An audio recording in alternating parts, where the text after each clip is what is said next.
E aí, mulherada, sejam todas muito bem-vindas a mais um episódio do Pod Nosso. E hoje... Estamos de novo com ela, a nossa psicóloga. A psi das Pod Lover. Calma, isso é Sacanagem. Pra quem não sabe, ai, cadê Cauane? Porque sempre tem um comentário, né, gente? Ai, que pena, Cauane saiu. Isso é gente, cada vez que comentar, eu vou dizer assim, não é uma Pod Lover verdadeira. Já sabe. Comentou da Cauane, não é Pod Lover verdadeira. Gente, Cauane não saiu. Ela não saiu, ela mudou de cidade. Nós... Sempre que ela tá aqui, a gente faz um monte de episódio, a gente grava, porque ela faz parte da bancada. Mas a gente intercala pra não ficar 100 episódios sem ela, né? Tipo porque assim, senão a gente teria que ter gravado 50. Então a gente grava uma porção e vai intercalando com convidados. Ela vem agora em novembro, daí vem a gente agora, vai gravar. Aí vai... Mas ela tá aparecendo, tem coisa ainda, né? Agora acabou. Que não tem. Agora acabou. Mas aí ela já chega mês que vem no outro ali e a gente já volta tudo de novo. Então ela não saiu, amém. É isso. Show. E hoje nós vamos continuar falando sobre TDAH, transtornos e dessa vez, né, se você caiu de paraquedas hoje, nós falamos muita coisa legal, muita coisa importante sobre diagnóstico TDAH, o que é o TDAH, pessoas que acham que sim, qual é a vida normal, né, para você achar que tá doente, você talvez não tenha uma dimensão do que é ser normal, do que é normal da vida, tá tentando cobrir algo que pode ser preguiça, que pode ser, enfim. A gente falou muito sobre isso e vale a pena voltar ao episódio se você chegou aqui hoje, de paraquedas. Não pegou o passado. E hoje nós vamos falar sobre, me corrijam se eu estiver errada, mas vamos falar sobre a relação com pessoas que têm transtorno. Maridos, filhos, mãe. Aliás, só um parênteses, tem muita gente pedindo para falar sobre mãe narcisista. A gente podia um dia, um momento, parar para falar sobre isso. Que também tá na moda agora. Tá na moda. O pessoal fala muito, mas, né? assim, eu vi bastante noivinhas que tiveram filho agora e a forma como a mãe se intromete e como ela não consegue se desvencilhar da relação, porque já vem de muitos anos, né, da vida. E agora você tem um filho, você tem que se posicionar. E o marido já... Nossa, tem bastante assunto aí. Maridos que se incomodam com essas sogras e a menina não consegue sair daquilo. Enfim, a gente tem que parar para falar sobre isso. Mas hoje vamos abrir e ampliar o assunto, não só de TDAH, mas a gente poderia entrar em outros transtornos, né? Como o autismo, como depressão. Como é conviver com alguém que e administrar tem um transtorno, isso. Enfim, acho que é isso. É isso. E quero, acho que, começar por aquilo que a gente estava falando nos bastidores, um pouco sobre como a gente pode ajustar todas essas coisas, falando sobre as relações e as pessoas com quem a gente convive, né? Da onde vem essa fonte até de tratamento e como isso funciona na terapia e assim por diante. Já que a gente está falando sobre alguém que vai conviver, muito vem das relações. Inclusive, semana passada, a Letícia falou um pouco sobre isso, até com o Dani, que é o marido da Lê. E como ela é suporte para ele também. E quanto isso é cura também para ele, né? Sim. Como é isso? Eu penso que a gente precisa também estreitar um pouco mais, inclusive por causa do Pod Nosso, por causa do público, dos seguidores que você tem, que estão dentro de um sistema religioso, né? Então, eu começaria falando, até pegando o gancho do que eu falei, da importância da dor, né? E o quanto muitas vezes nós espiritualizamos dores e sofrimentos reais, né? Que apesar de nós não vermos, eles existem no outro. E o quanto muitas vezes nós recorremos a soluções mágicas. Né? Eu acho que a primeira O que é soluções mágicas? Vai orar. Entendi. Seja mais forte, né? Tenha coragem. Falta de Deus. Toma a pílula de vergonha na cara. Falta de Deus. Você está em pecado, você está longe da igreja.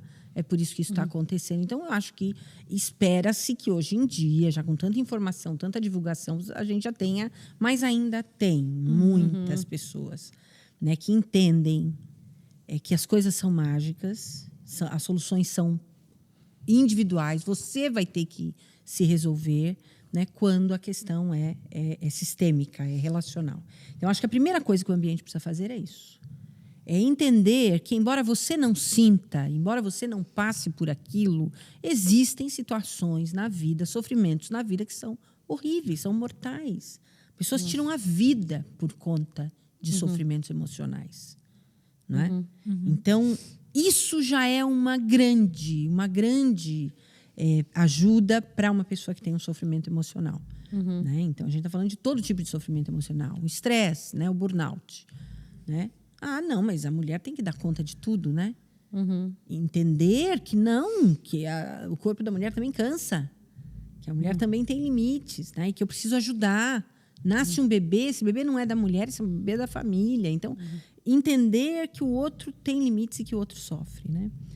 E estar disponível. Eu acho que entender que o seu papel, como eu falei, de articulador da saúde é muito importante. A pessoa se refaz, a pessoa pode se curar, né? Na relação. Ela pode se curar, às vezes, com uma pergunta. Quantas pessoas não perguntam? Né? A gente tem mania de perguntar se está tudo bem. Está tudo bem, né? Quando que a gente pergunta como você está? Como é que você está? Como é que você passou? Então, dar importância para a dor do outro, acho que é um caminho. É um primeiro caminho, né? Até fazendo um gancho, né? Nós estamos no mês de setembro, que é o mês de suicídio, né? Isso. Prevenção ao suicídio. Prevenção. Então, se fala muito sobre isso, né? E nós aqui na Onda, a gente está numa série de mensagens muito legal, que é Dilemas o nome, né? Então, a gente já passou pelo medo, medo, pelo burnout. Exaustão, agora é luto, acho que da próxima eu prego semana. sobre luto essa semana. E depois o outro. Não, mas antes do medo. Não lembro. E nasceu mais um. Mas eu não sei se eu posso falar, mas acho que sim. Autoestima. Ah, legal. Então, a gente está falando sobre alguns dilemas. E justamente por isso, assim, né? Essas dores, elas precisam ser faladas, inclusive nesses ambientes. Sim. Onde talvez, para muitos, é uma quebra de paradigma falar disso na igreja, porque sempre foi resumido em falta de fé. Falta de fé. E né? É muito mais complicado que isso. Né? Até ter fé é resultado de uma relação. Sabia? A capacidade de crer, ela começa com uma relação sadia com a mãe. Claro.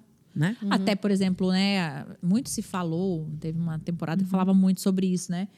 Sobre a relação do pai, porque a palavra chama Deus de pai, existe o Deus pai. E a sua relação com o pai, o quanto isso interfere, porque tem determinadas relações, você fala, eu não quero esse Deus. Porque eu não quero esse pai, por entender...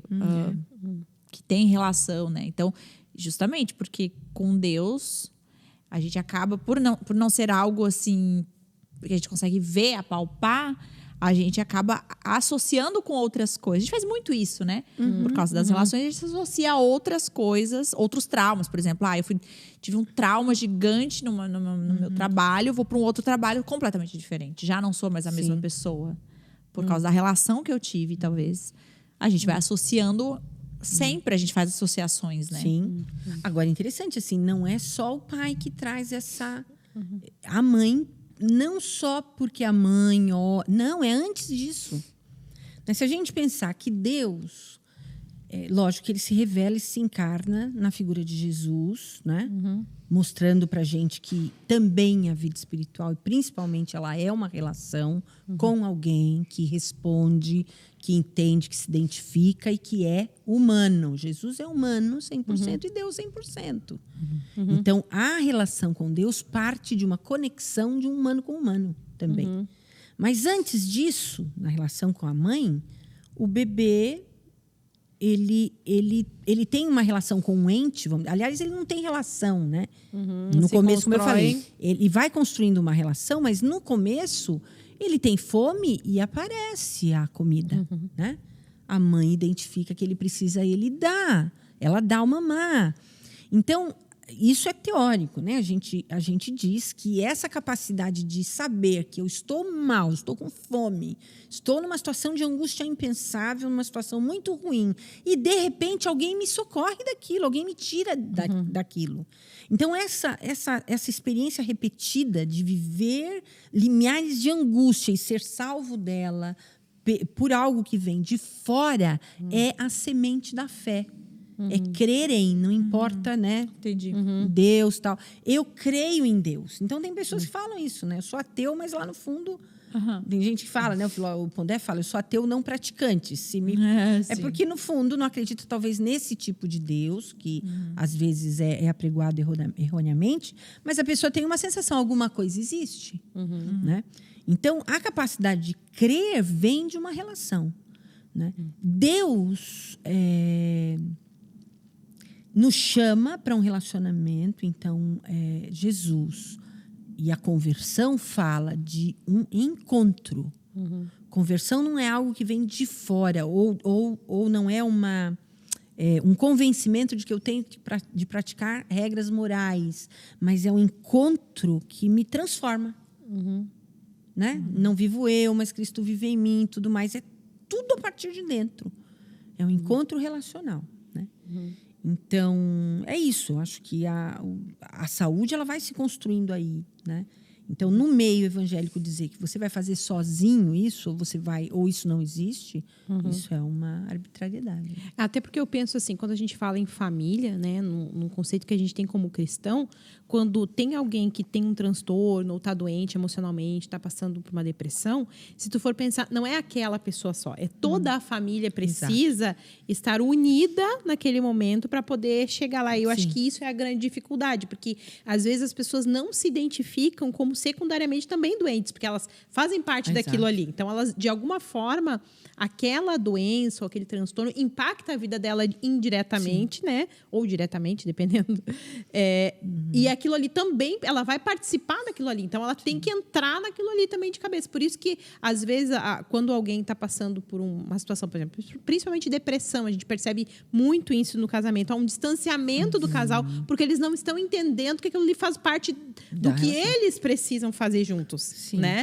De comunhão, de amor, de parceria. Na saúde, na doença, de estar junto. Daí, claro, existe uma demanda que naquele momento ali tu vai ter que suportar, vai ter que dar. Né? Então, talvez em outros momentos vai ser o contrário, mas naquele momento é exigido de ti. E aí as pessoas às vezes não conseguem. Exatamente. Né? E aí, né, você me perguntou o que uma pessoa de 50 anos vai aproveitar de uma terapia, né? A mesma coisa que uma criança de 5 aproveita, que uma criança de 3 aproveita. Que é o seguinte, o caminho da cura, o caminho da... Aliás, tem um texto muito bonito do Winnicott chamado A Cura. O cura é só há pouco tempo, talvez há 100 anos, é usado como sinônimo de extirpação de sintoma. Eu curo você. Mas se a gente lembra cura, quem foi católico sabe que tinha os curas. Né? Então, o cura é o cuidador. O cura. Então, o hospital é um lugar de cura, mas era um lugar de cuidado. Era um lugar onde você, ou uma atitude de alguém que permitia que você adoecesse, que você ficasse doente, para você poder ser atendido na necessidade da sua doença. Então, já vem... É interessante esse texto, é muito bonito, porque esse é o papel, por exemplo, que a gente tem que ter com uma pessoa que adoece. Então, primeiro é saber que é possível reformar, é possível sair de um congelamento. Então, vamos pensar que a doença é um congelamento num momento do desenvolvimento. Uma pessoa depressiva está congelada num momento. Para nós, tem muito a ver com agressividade, com expressão de agressividade, com um monte de situações. Mas é um congelamento. A pessoa ficou parada ali. Ela parou emocionalmente, mas ela cresceu fisicamente, cresceu no falso si mesmo, ela se defendeu e chegou num ponto lá na frente. A cura dela, o processo terapêutico, em consultório, inclusive, é a criação, então, comigo, é a criação de um ambiente preparado, de um ambiente de escuta, de um ambiente constante, onde eu vou estar esperando a pessoa na hora marcada. Ela vai vir, ela vai trazer a dor dela e ela vai regredir. Então, ela vai voltar para o ponto. Às vezes, contando a história dela, ela vai voltar para o ponto da dor. E a minha reação diante dessa dor vai ser o elemento de cura para ela. Então, se no momento que a pessoa está falando da depressão, isso eu ouvi de uma paciente essa semana, né, que trocou de psicólogo, porque ela falou exatamente isso, falando de uma situação de depressão, da dor dela, e a psicóloga me sai com essa. Sabe que eu ouvi da Ivete Sangalo essa semana que era importante tomar uma pílula. Vou te dar a pílula da Ivete Sangalo, que é a pílula de vergonha na cara. Doutora Rosângela. Doutora Rosângela. Dá vontade de dizer. Aliás, eu vi de doutora Rosângela. Né? Pílula de. Então, assim, se eu tenho uma atitude nesse ambiente preparado de rejeição, de crítica, de moralização. Tu reforça aquilo. Reforço a dor, a pessoa vai embora e vai ficar retraumatizada e tudo mais, né? Confirma para ela o que ela já estava pensando. Exato. Então, eu tenho que vir nesse momento da dor e apresentar uma outra leitura. Uma leitura humana, sensata, acolhedora, né? Valorizando a pessoa, entendendo que ela não está sofrendo porque ela quer, ela não escolheu aquele problema, ela não escolheu adoecer. Né? Ela está ali por conta de questões ambientais que não sustentaram. Então, quando eu faço isso, eu proporciono uma regressão ao ponto do congelamento, isso descongela e a pessoa coloca aquilo para dentro dela como força de ego. Então, ela vai... E aí, o processo terapêutico é uma constante nisso. E isso a gente faz com a família. É isso que eu ia dizer, que é a mesma coisa que a gente tem que fazer com a família. É a mesma coisa que a família. Então, tem casos do Winnicott onde ele fala para crianças, né? Como eu falei. Criança está mal e está indo na escola, às vezes com TDAH. Tem casos que não era classificado como transtorno, né, TDAH, mas eram né, hipermotricidade, desatenção. Ele fala, você não precisa mais ir para a escola. Né? Ele, como médico, ele prescreveu, ele deu um atestado para algumas crianças e falava, pegue os livros e as provas, que a criança paralisava diante da prova, você vai jogar no vaso sanitário, você vai rasgar as provas, vai jogar no vaso e vai ficar em casa esse resto de semestre. E a família concorda, a família acolhe, né? Essa criança volta, aí fala até de regressão, de chupar dedo, de fazer coisas assim, de fato, de regressão física. A família sustenta, não moraliza, isso passa e a criança retoma o desenvolvimento e vai para o outro ano com a escola. Né? Então, esse que é o ponto, é você permitir essa regressão. Lógico, hoje a gente não consegue fazer isso porque a gente tem medo né, de que essa criança fique ali, não é assim? Mas eu vou mimar e ela vai ficar para sempre assim, ela vai ficar folgada, o adulto vai ficar mole, o adulto vai ficar, né, folgado, ele vai ficar dependente. E aí que entra o que a gente chama de fé na natureza humana. A gente tem que acreditar que uma pessoa saudável, uma pessoa que está viva, ela não quer ficar paralisada. Ela não quer ficar morta. Sim. Ela quer viver, como Joshua, né? Eu quero viver, eu quero agora ter meus amigos. Então, numa regressão dessa, você cura, descongela e tem que ter fé na natureza humana, tem que acreditar que os processos de desenvolvimento dessa criança vão ser retomados. E quem está bem, cresce. Quem está bem é criativo. Quem está bem vai para frente. Gente, eu vi um filme, agora lembrei disso agora.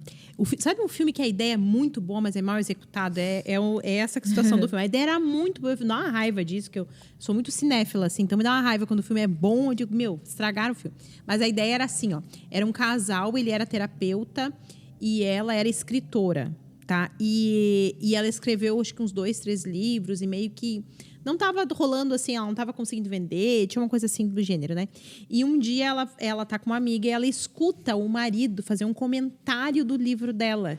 Que ele não tinha gostado, tinha achado chato, alguma coisa assim. Então, o filme se desenrola em cima disso. Das coisas que as pessoas... Porque para ela, o que ele dizia?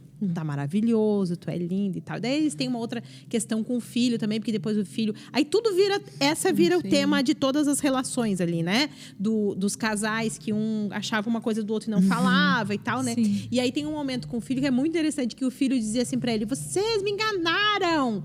Vocês passaram toda a vida dizendo que eu era bom, eu não sou bom, né? Vocês passaram toda a vida não sei o quê. E eu fiquei pensando naquilo que, na verdade, é isso que a gente faz, né? Como família. E, de uma certa forma, é isso que a gente estava falando, assim, de reforçar e tentar olhar para aquele indivíduo através das suas potencialidades. Às vezes ele não é uma pessoa tão sensacional, às vezes ele é ruim mesmo, entendeu? Às vezes ele tem dificuldade mesmo. Ele tem uma dificuldade, sim. mas assim, a gente poder olhar e daí ao longo que o filme vai desenrolando, eles vão concluindo isso, né? Que não é uma mentira necessariamente, mas é a forma que tu quer olhar aquilo ali, tu quer incentivar a pessoa, tu pensa, poxa, eu acho que ele pode ser melhor, então eu vou dizer pra ele que ele é bom, entendeu? Sim. E daí eu fiquei pensando... Mas parte de muita gente achar, naturalmente, você está bem se você performa o tempo todo em todas as áreas. Né? Isso mesmo. Porque a questão aí gira em torno da verdade, né? Quer dizer, porque a criança sabe se você tá mentindo. A criança que não é boa e ouve a mãe falando que ela é boa em tal coisa, vai saber que é falso, né? Porque a mãe tá agindo com sentimentalismo, né? Tá querendo poupar a criança do sofrimento. É lógico que ela não vai falar, você é um burro, um ignorante, não sabe, não presta pra nada. É outro extremo, né? Mas entender... não é essa palavra que eu uso, é... Diminuir. Defraudar? Não. Mas denigrir, né? Denigrir. Mas eu queria dizer assim... Diminuir. Rebaixar, né? Tipo, num sentido de ofensa. Sim, não é sobre uma ofensa, né? É sobre como que a gente... Eu faço isso muito com os meninos, assim. O Joshua leva numa boa. Sim. Mas o Zion, e eu falo que muita coisa com o Joshua, eu consertei com o Zion. Porque muito novinha, tinha 18 anos. E com o Zion, eu não posso repetir determinadas coisas. E aí foi para outro extremo. Então, muita coisa do Zion. Eu tenho um problema com o Josh e outro problema com o Zion. Como mãe, né? Que tu não é a mesma mãe. Você diz, eu criei igual. Não tem como. E aí, o Joshua, ele é mais centrado sobre os seus problemas, dificuldades. E o Zion, não. Mas como assim? Como eu não sou bom? Eu falo, Zion, não... Não, mas por que tem que fazer outro movimento. O Jorge tem que dizer que é bom, o Zion tem que dizer que não é. O Jorge tem que soltar. Baixa a bola de um outro. Mas melhor, né? Assim, porque a vida vai mostrar pra ele que não é bom. Agora, por trás, geralmente tem essa ideia da performance, como você falou, né? Um pai que passa pra criança a ideia de que ela precisa ser boa em tudo, meu Deus, coloca um peso sobre essa criança absurdo, né? Então, nesse retorno, por exemplo, no papel da família, quando a mãe também reconhece, olha, eu errei com você, né? Puxa, eu não sabia isso daí. De alguma forma, ela está passando a ideia de que a gente não é perfeito mesmo, que ele não precisa ser, né? E às vezes você alivia a criança de um sofrimento. Não, a criança tem que jogar futebol. E tem que ser bom em futebol e tem que entrar em todos os treinos, em todos. E a criança odeia futebol e está fazendo aquilo porque a mãe quer, o pai quer. Ou às vezes até o contrário, né? A criança que não é boa e o pai fica dizendo que ela é bom, que ele vai ser o melhor jogador. É falso. E aí frustra porque a verdade. Eu tinha um professor que dizia assim: toda criança tem que ir para a escola. Porque lá ele vai se dar de conta com a realidade. Sim. Que ele não é o melhor, que ele não é o centro. Que, tipo assim, os colegas vão dizer que ele é burro, ele é feio. Ele era bem trabalho. E, de certa forma, é verdade. Porque o mundo que vai... Ninguém vai ser desse paternalista e dizer que sempre tu é o bom. Que tu não vai. Que, né? Já começa quando você tem irmão. Seu irmão vai te dar muitas cacetadas para você lembrar que você está roubando a mãe dele. Né? Então, tem conflitos entre irmãos, são ótimos. Vai para a escola, vai aprender a vida real. Então, é importante, eu acho que... E, às vezes, ouvir a criança, né? Ouvir que, às vezes, ela tem uma habilidade que você não concorda e ela vai ser brilhante naquilo e está tudo bem. Thelma, e quando, assim, quando a demanda do outro, né? Eu acabo olhando e pensando assim que eu não vou conseguir dar conta. Por exemplo, né? Uma pessoa que convive, sei lá, com uma esposa que é depressiva, ou um marido, ou uma pessoa que tem um transtorno, assim, que afeta demais. Sim. Como que ela lida com isso? Assim, tu indicaria a pessoa fazer uma terapia? Quais seriam os caminhos para essa pessoa? Todo tipo de apoio. Então, a gente lembra que eu falei uma vez aqui que a orientação... Quando eu mando alguém para a terapia, né? A ideia, né? A resposta do Winnicott, um padre pergunta para ele, quando que eu mando alguém para terapia? Quando você não conseguir mais ouvi-la. Né? Quando o que ela falar para você te entediar, né? Você não tiver mais interesse. Então, a vida é uma grande terapia, a vida no corpo é uma grande terapia. Tem uns quantos que eu vou mandar? Eu vou mandar vários. Né? Mas a vida, o corpo, a ideia do corpo, cada um tem uma função, não tem todas. Claro. É uma função e tudo geral. bem. E aí a pressão também das redes, dessa geração, tanto a pressão para não ter segredos, né?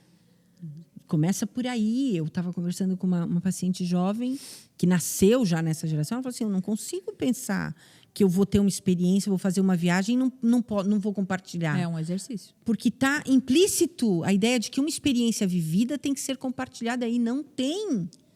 Né? Hoje em dia você vai a shows e vê quantos celulares estão levantados, porque a pessoa paga caro para sentar na frente, para ver o artista pelo celular. Para que pagou? Né? Assiste o show quando for gravado, mas assim, essa ideia de ter uma experiência e essa experiência ser particular, ser sua, e não precisar ser... Mas também não tem a ver com a validação do outro? Também, né? Tem, porque é uma validação adoecida. Porque é um sistema adoecido. E eu tenho que ser performance, eu tenho que dar resultado, eu tenho que mostrar que eu sou bom. Isso vira um sistema. Eu tenho viagens que eu fiz, né? Todo ano a gente faz viagens, às vezes, para o Nordeste de carro. Tem fotos lindas. Estão lá no meu Google Fotos, não vou compartilhar. Vou compartilhar com quem? Então, esse direito a segredo, esse direito ao mundo particular, é uma coisa que essa geração não desfruta. Né? Que a geração de vocês não desfruta. Tudo tem uma obrigação de mostrar. E nessa ideia, você inclui a fantasia de que você tem que ser bom em tudo. E você não tem que ser bom em tudo. Né? Deprimir, dividir, eu não posso fazer isso, você faz. Isso é saúde para todo mundo. Né? Então, um familiar precisa também reconhecer, eu não consigo dar conta. Não consigo dar conta dessa criança. Vou mandar para terapia. Né? Vou fazer a minha terapia. Tem mães que precisam. Eu tiro a criança e ponho a mãe. Às vezes, os pais que precisam, nem a criança. Né? Às vezes é o pai. Muitos casos de esposas, como eu falei, deprimidas porque acham que tem que dar conta do bebê sozinha. Que não contam com a rede de apoio do marido. O marido também acha que não precisa participar. Então, isso é rede. Isso diminui depressão. Tem mães com depressão pós-parto. Não é porque ela está... Porque ela está se sentindo sozinha de novo. Porque ela casou para ter um companheiro, o companheiro está fora da história. Então, saber que o outro não é perfeito, eu também não sou, mas quem sabe na junção dá um inteiro, né? Perfeito. Tem, para muitos é desesperador, né? Você conviver com alguém... Porque quando você se encanta por uma pessoa, se encanta com uma expectativa, né?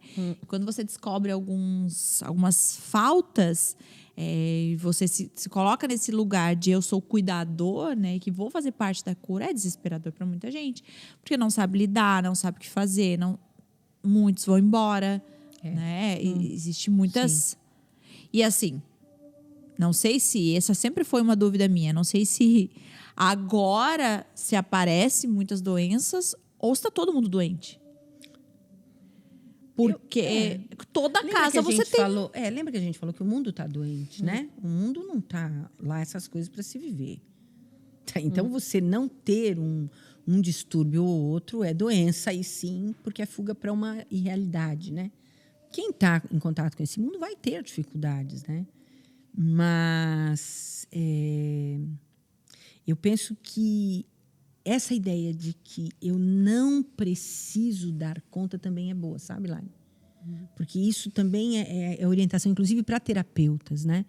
O terapeuta não precisa interpretar o tempo todo. E a psicanálise, ela geralmente é associada a isso. Você vai interpretar o sonho, vai dar uma saída, né? Eu tenho que pegar... Às vezes eu faço isso com Débora, como eu falei, né? E ela fala, você não tem que dar a solução para a minha vida, só me ouve. Só fica aí, me ouve. É horrível, porque eu quero resolver o problema dela. A gente quer resolver. E foi um trabalho com ela, um aprendizado, assim, não querer resolver. Tá bom, eu não sei o que fazer, mas eu tô aqui. O que você quiser fazer para me usar, você usa. Então, eu acho que é muito pesado, quando a gente entra no cuidado de alguém doente, quando a gente se sente na responsabilidade de curar. No sentido médico. Se for curar no sentido acolhimento, relação, fique disponível, deixa a pessoa te usar. Até o momento em que você se sente abusado, né? Porque tem pessoas que, de fato... não, aqui, agora eu não consigo mais. Né? O terapeuta faz isso quando ele termina a sessão. Acabou, 1 hora, tchau, né? Volta na semana. Tem um limite para tudo. E a família também tem que ter. Sabe que ontem eu tive agora eu tô lembrando, né? Ontem eu tava assistindo o Mágico de Oz, mas aquele antigo, né? O original, o primeiro é de 1939, né? Eu tava assistindo com a Elisa ontem. Me chamou a atenção uma coisa que é interessante. O filme, ele começa, quem conhece a história, né? Ele começa, a Dorothy, uma menina, né? Que ela tem um cachorrinho, Totó, e aí eles moram numa fazenda. E o conflito inicial dela é porque ela não tem a atenção dos adultos. Os adultos estão fazendo várias coisas e moram numa fazenda, os pintinhos, não sei o quê, não sei o quê, não sei o quê. E aí ela teve um problema porque o cachorro mordeu a vizinha, daí ela quer resolver aquilo, e essa é a primeira angústia dela, né? E aí eu fiquei pensando, eu falei, meu Deus do céu, né? Imagina, o mundo era outro, as pessoas eram outras, as questões eram outras, mas a angústia da atenção da criança era a mesma. Eu falei, que curioso isso, né? Porque aquela angústia lá... Gente, pensa 1939. 39, o que era o mundo antes, né? Era outra coisa, né? E hoje, assim, a gente percebe que as crianças também têm essa mesma angústia de querer atenção. E aí é interessante que daí passa todo o filme, né? Ela volta, enfim, é uma história muito longa, né? Mas aí ela diz, a frase final lá, não há lugar melhor do que o nosso lar. Né? E daí eu achei muito legal essa questão da família, né? De apesar de, qual que é a mensagem do filme? Apesar da família ter aquela vida, não existia um lugar que fosse melhor do que aquele lugar, né? Exatamente. Achei muito legal. E é a mesma angústia hoje. Claro que hoje o nível de distração é muito maior, não é pintinhos muito da fazenda, né? Hoje os pais estão quase que 24 horas, né? Tendo demandas externas que às vezes não dão conta. E também, mas a criança é o angustiar mesmo. E as soluções simples são as mesmas também. Você perguntou, o mundo está mais doente? Não, acho que sempre foi, né? Davi teve problema lá com a absalão. Sempre teve. Hoje a gente sabe mais. Hoje a gente tem mais hoje a gente sabe de todo mundo, né? Sabe todo mundo. Eu estava pensando nisso também, assim, para mim, assim... ouvindo as pessoas na internet, estando no meio, né? Convivendo com muita gente, atendendo igreja e tudo... amigas que eu observo muito, assim, muitos métodos.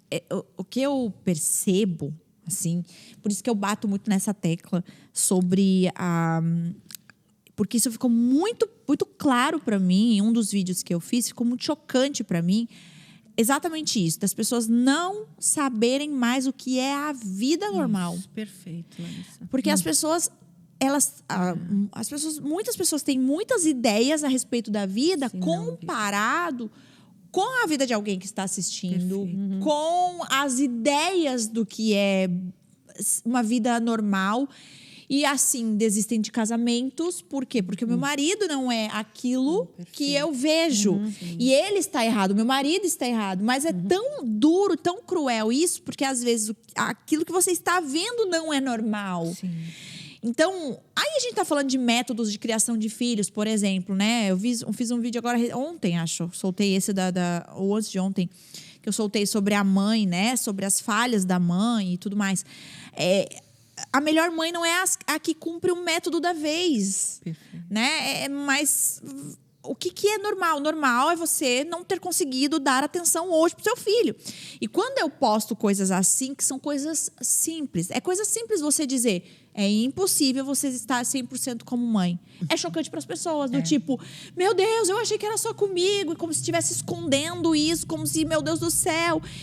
Por quê? Porque eu acho que tá todo mundo perdido, sabe? Tantas opções. É tanta coisa que a gente assiste. É tantas vidas... As vidas que a gente acompanha nas redes sociais. É tantos métodos, é tantas formas... Todo mundo dá opinião pra tudo. Eu postei um vídeo que era um vídeo... Eu não sei se eu me arrependi ou se eu não me arrependi. Às vezes eu olho os comentários e não me arrependo. Às vezes eu olho e eu me arrependo. Tirando o bigode do Zion. Gente, não era um vídeo sobre bigode. Era um vídeo sobre família. Por quê? Porque eu inicialmente gravei porque eu tenho várias coisas no meu celular que são gravadas de marcos, assim. Até dos cachorros, tipo assim... Coisa que eu vou, tipo, uma hora eu vou fazer um compilado quando eles forem maiores do que eu tenho. Então, são marcas. E o Zion vem pedindo já há um tempo. Mãe, quero tirar o bigode. Pai, quero tirar o bigode. É um... Penugem. Tipo, mais escurinha, assim, né? E a gente naquela, poxa, tira o bigode, mas 11 anos, será que tira o bigode? E aquela coisa, mas ele foi insistindo, mãe, quero tirar o bigode, mãe. Eu não sei se constrangeram ele, chamaram ele de alguma coisa. Até que a gente resolveu. Então, tá bom, vamos atender essa demanda, né, dele. É uma coisa que ele quer e tudo mais. Gente, eu postei e tal. Tem musiquinha de fundo e a mensagem... Justamente por isso, acho que a gente não sabe viver as coisas sozinho. Mas tem muita coisa que eu vivo sozinho. Mas essa eu achei tão legal. Porque tava bem a imagem do Felipe no espelho, fazendo o bigode. Ele ali naquela euforia. E a gente participando daquilo. Eu fiz uma mensagem. Falei, olha, a vida tá passando. Tem muitas coisas que a gente tá tão distraído e não percebe. A gente não participa e tal, né? Acompanha as fases da vida do seu filho. Pronto, era um negócio simples. Como eu falei, não era sobre bigodes. Era sobre família, sobre participar. Gente, assim, ó, nos comentários era muita loucura. Teve psicóloga comentando. Chato. Que estamos ultrapassando as fases, que tem que deixar a criança ser criança. Teve outras pessoas que falaram, mas esse era o incômodo da mãe ou da criança? Ai, gente. Uma séria discussão sobre engrossar bigode ou não quando você raspa com lâmina. Era tanta coisa que eu fiquei assim, ó. Ai, gente, tá lá, 400 comentários. Horrível. Sobre o bigode do meu filho. Primeiro, essa ideia, né? Quem pediu... Quer dizer, a gente tem que estar aberto para comentário, porque tá lá o ícone, né? Não, eu apago. Como que a pessoa tem a liberdade de entrar dentro da sua vida, moralizar e te dar uma opinião que você sabe pediu? O que eu fico pensando? O que a pessoa pensa? Ela, se eu vou escrever que você aqui, vou mudar, eu vou mudar. Eu vou mudar, ela vai se afetar e agora... É loucura isso, gente. Porque eu tenho várias coisas que eu vejo, eu penso muitas coisas, mas assim, tipo, eu passo... Porque é direito do outro viver o que ele quer do jeito que ele quiser. Quer tirar o bigode. Foi o que eu falei, gente, vocês estão... É sério que vocês estão discutindo do bigode do meu filho? Há muitos anos atrás, há muitas décadas atrás, existia. Porque hoje a gente tem o politicamente correto, né? Que persegue como um cão. É um saco. Você tem que fazer as coisas, como você falou, dentro da regra. Quantas propagandas antigamente a criança sentava do lado do pai, passava e brincava de fazer, né? Propagandas de creme de barbear, o pai passava o creme, passava o gel, a criança brincava. Isso era até um incentivo à masculinidade, mudou, né? Porque é tudo muito... Então, uma coisa fundamental que você falou, e tá lá naquele livro do Haidt, apesar de ele passar bem por cima, eu terminei de ler, mas assim, é bem, né? É bom, tem coisas mais profundas, mas é legal. Ele fala, as crianças hoje não brincam, não vivem, né? Então, as gerações passadas, as crianças iam pra rua, eram cuidadas pelos vizinhos. Eu vivi, eu falei, eu era cuidada pelas minhas vizinhas, e a mãe dava um grito na rua para saber de onde que ia sair a criança, porque estava na casa de uma hora, né, comendo na casa de outro. Isso era vida real. Hoje é tudo virtual, é muita coisa à distância. Então, viver, né, é uma coisa que não acontece mais. E eu acho que, como eu falei, né? Eu acho que hoje, observando as pessoas, eu percebo muito isso. Não se tem uma ideia certa, segura e concreta do que é ser uma vida normal. O que é uma vida normal? A gente está tendo que falar que entediar a criança, deixar a criança sem fazer nada é bom. A essa altura, a gente está tendo que dizer coisas muito simples, como o lar é fundamental, como a mãe errar é importante, o pai errar, falhar, não dar atenção 100% é bom, frustrar é bom. Mas são coisas tão básicas que eu fico pensando assim, gente, aonde a gente se perdeu que a gente está tendo que discutir isso? Coisas fundamentais como sendo normais, né? Então, eu acho que muitos desses diagnósticos, de você se encontrar num transtorno e tal, é porque você não entende que ter uma temporada ruim, um vale, é normal. Porque a gente quer... Não é normal. O que é normal? A gente falou sobre isso, né? Normal não é uma linha que só cresce. Isso não é normal. Falando assim, isso é para um robô, né? Isso talvez por uma inteligência artificial, tecnologia, isso. Mas o ser humano não. Né? Então, muitos se olham para suas vidas frustradas em muitas áreas. Não tô bem hoje. Gritei. E olha pra isso e fala, eu não sou normal. Eu preciso de ajuda, eu tenho um transtorno, E aí tenta achar várias formas. Mas por quê? Porque pra mim, assim, ouvindo muita gente, vendo a resposta dos vídeos, eu faço muito vídeo falando sobre vida normal. E eu vejo muitas pessoas falando sobre isso. Eu fico, gente, caramba, as pessoas parecem que não têm noção. E eu culpo muito isso também pelas redes sociais, né? As redes sociais têm esse papel. Muito, porque você olha assim, você vai pegar uma fulana que você participa da vida, você vai ver vários stories de conquistas. Eu até falei sobre isso no vídeo, né? O que são as redes sociais? takes, pedaços de conquistas, Colado, de coisas... só de Exato, coisas boas. do que o seu dinheiro pode comprar e belos ângulos. Então, aí você olha pra si e fala... tá tudo errado. Exato. Meu casamento tá errado, minha maternidade tá errado. Eu não deveria estar vivendo isso. Preciso de ajuda, tô ruim, tô mal, né? E eu acho que entra aí também, que não é o tema do assunto agora, mas lembrei, que é a gente sempre querer achar um remédio para tudo. Às vezes a gente precisa passar por algumas dores, né? Com se certeza. por exemplo, né? Vamos supor, eu agora vivi uma situação muito horrível, né? Familiar, que foi a perda da minha avó, que para muitos talvez não tenha tanto sentido, porque nem sempre as pessoas têm grandes vínculos, né? Fora o pai e mãe, né? Mas no meu caso eu tinha um vínculo muito forte, né? Enfim, a gente se entristece, né? Eu mesma fiquei muitos dias ruim e tal. Qual que é, às vezes, o normal das pessoas? Achar, poxa, deprimiu ali, rebaixou o sistema, vamos dar um remédio para essa pessoa ficar ótima, né? Vamos lá, atacar e remédio, né? E às vezes não, eu preciso passar por isso, porque pro próprio organismo, a minha própria mente, a saúde emocional, eu poder voltar. Senão eu vou sempre depender de alguma coisa para voltar. Eu não tô aqui sendo contra a medicação, até porque eu sou bem a favor. Mas é que eu acho, eu sou super a favor, tá? Fiquei claro. Mas é porque eu acho que às vezes as pessoas estão tomando coisa por e não conseguem viver a dor daquilo, né? Porque isso não articula. Então, assim, eu fui ouvindo vocês falarem e eu acho que dá para resumir, por exemplo, a ideia da saúde e da felicidade, né? Porque isso tudo é busca de felicidade. Busca do método é busca de felicidade. Busca do Instagram perfeito é busca da felicidade. Né? Tomar um remédio para não sofrer é tentar entender a vida ou encaixar a vida dentro de uma linha contínua de felicidade. E felicidade não é isso. Existe um sentimento que é maior do que a felicidade, que é o sentimento de ser, de existir. Não só existir, mas ser. De estar vivo dentro de si mesmo. Né?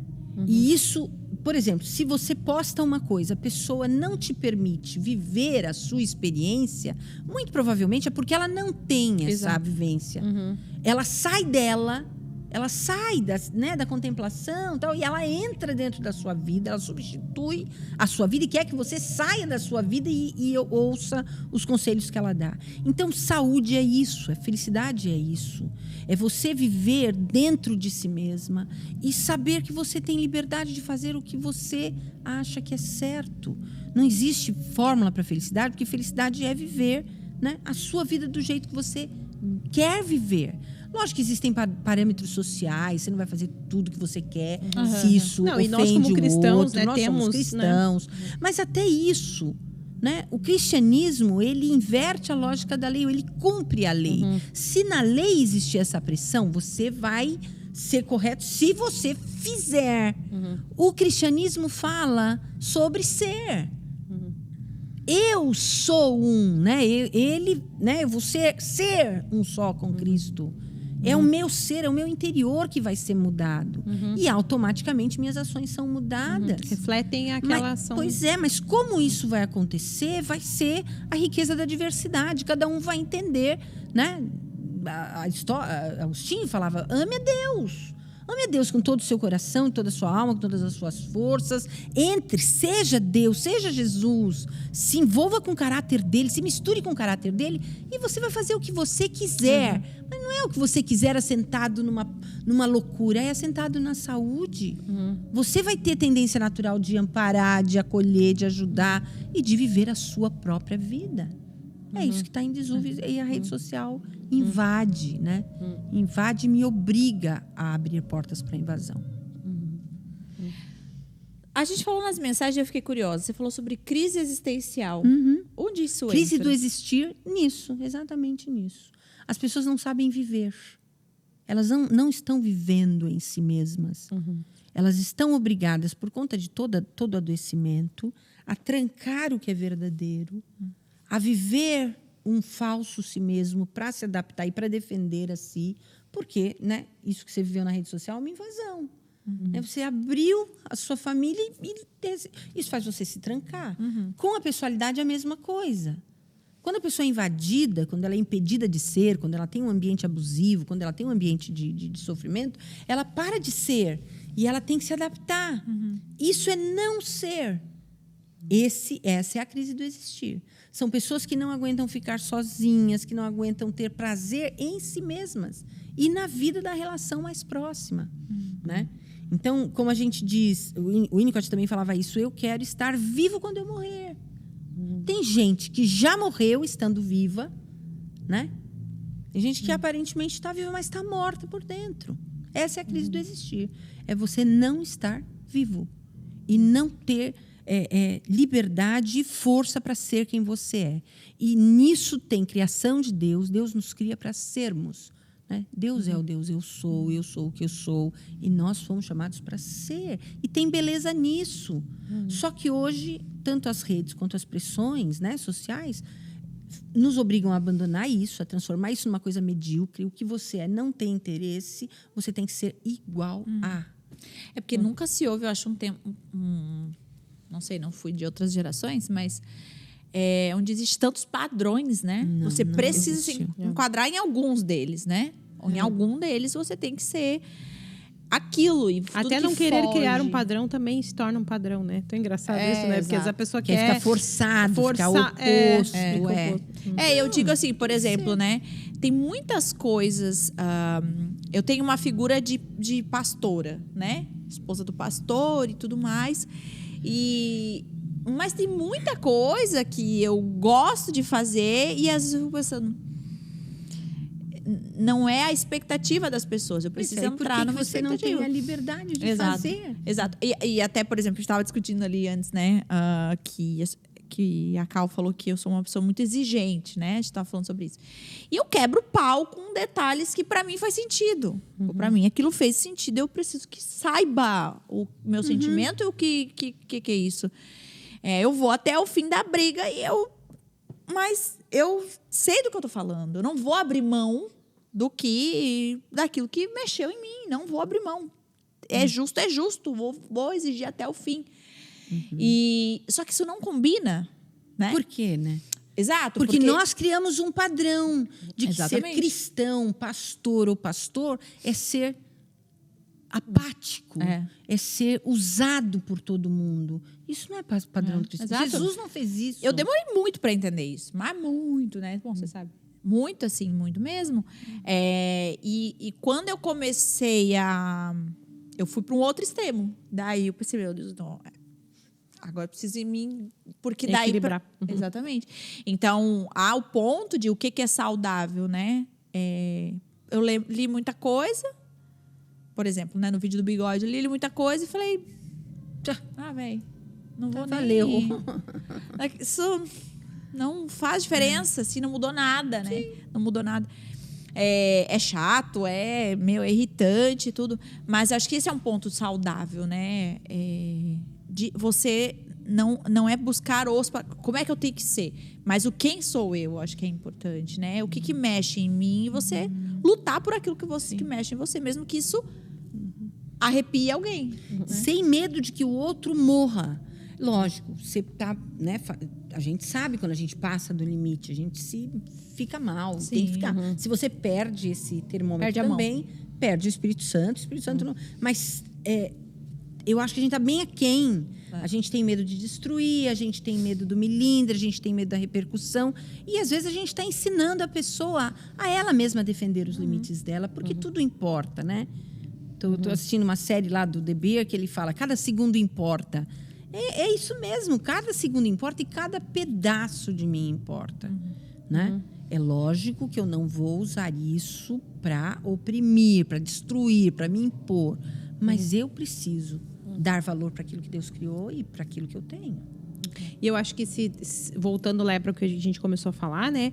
Como lidar com a pessoa com sintoma, né? Com algum sintoma ou com transtorno dentro de casa, também dá para fazer um link com isso. Por quê? Porque eu também entender que eu não vou conseguir sustentar, às vezes, o que tá mais... Eu não vou conseguir sustentar aquilo ali no sentido assim, ó, nós somos uma família perfeita, está tudo maravilhoso aqui em casa e todo mundo é lindo e todo mundo responde positivamente. Eu acho que aquele que não está com o transtorno fica se sentindo nessa obrigação de tentar equilibrar todas as coisas, né? E às vezes a gente não vai conseguir.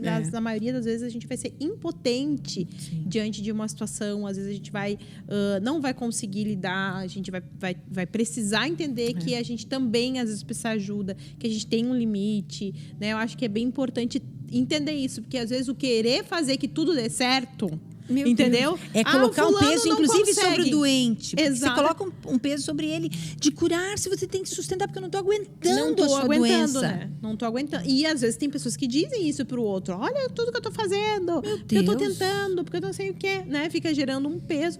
E às vezes a gente não vai conseguir. Eu acho que tem que aceitar, às vezes, que a gente não é. E dizer não posso, não consigo.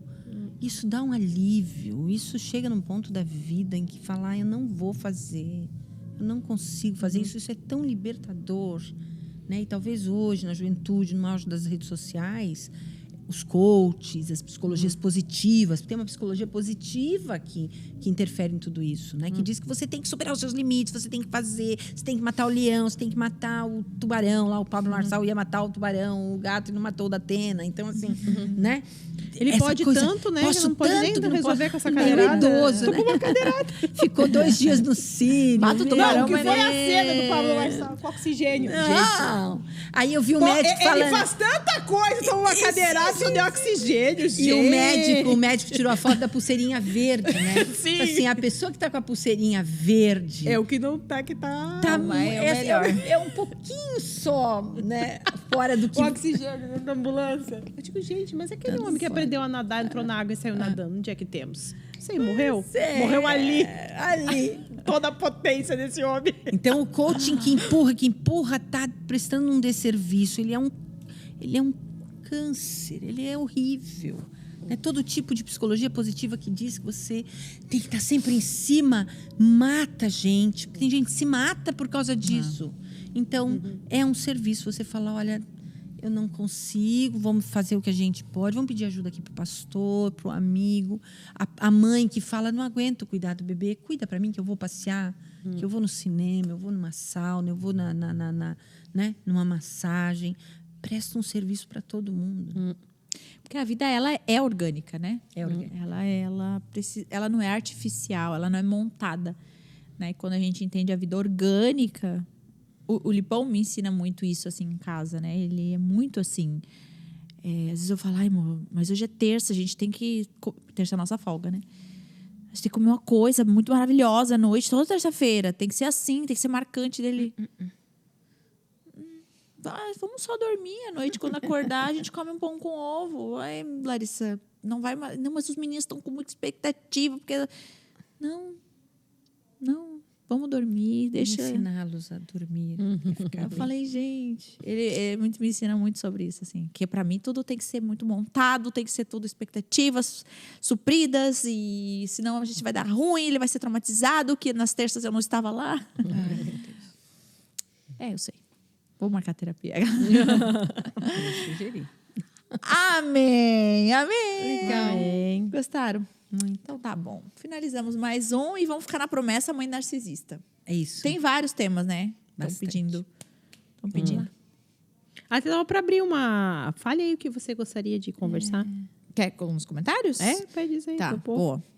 O que você quer que a gente converse aqui, que você participe dessa conversa com a nossa psicóloga do Pode Nós. Fui promovida, estou muito feliz com a condecoração. Uma honra. Eu depois passo o Pix, né? Já que... Aquela que trazer os seus próprios problemas. Várias vezes a gente faz isso, porque o Pode também é terapêutico para nós. Eu também acho. Estou desconfiada. Tá vendo? Às vezes a gente tá falando coisa da gente mesmo. Pra ouvir, né? Pra ver o que o outro vai dizer. Na internet que estão falando, é nada. Não, você é uma pessoa. Fiquei sabendo de alguém. É ela mesmo. Tava esperando. Quantas vezes ela disse. Bacana. Coloca Chorou. aí. É o quê? Chorou.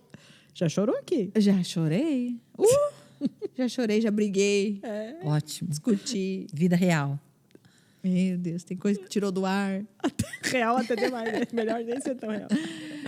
Bacana. E coloca aí nos comentários assuntos, temas legais pra gente abordar aqui com a Thelma, né? Especificamente com a Thelma, porque... Com a gente. com a gente vai ficar muito Mas difícil. Você sabe foi que é só bom, né? problema. Vocês foram boas terapeutas. Coterapeuta. Psicoterapeuta. Vocês estimularam. Eu esqueço, eu já tô numa fase assim, eu esqueci. Aí eu lembro de novo. entendi. TDAH pode ser aquela que Pode entendeu? ser. Pode ser Alzheimer. Faz no Google Alzheimer. Vou Credo. ter que passar um link. Não. Um link bom, de um teste bom no Google. Que horror. Tá bom. Obrigada. É isso, um beijo, Thelminha. Muito obrigada. Eu que Um beijo agradeço. pra vocês e até o próximo Pod Nosso.